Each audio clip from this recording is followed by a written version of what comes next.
क्या आप जानते हैं नॉर्थ अटलांटिक ओशियन को समंदर का कातिल कहा जाता है। ये वही इलाका है जहां हजारों जहाज रहस्यमयी तरीके से गायब हो चुके हैं।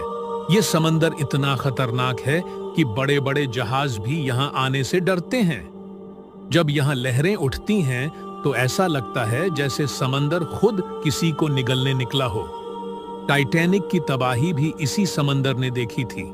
और हैरानी की बात यह है, इतनी मौतों के बावजूद यहाँ कई ऑयल रिग्स बने हैं क्योंकि इसके नीचे छुपा है काला सोना, तेल और गैस। अब सोचो, अगर तुम्हें यहाँ फ्री में जाने का मौका मिले तो क्या तुम जान की बाजी लगाओ?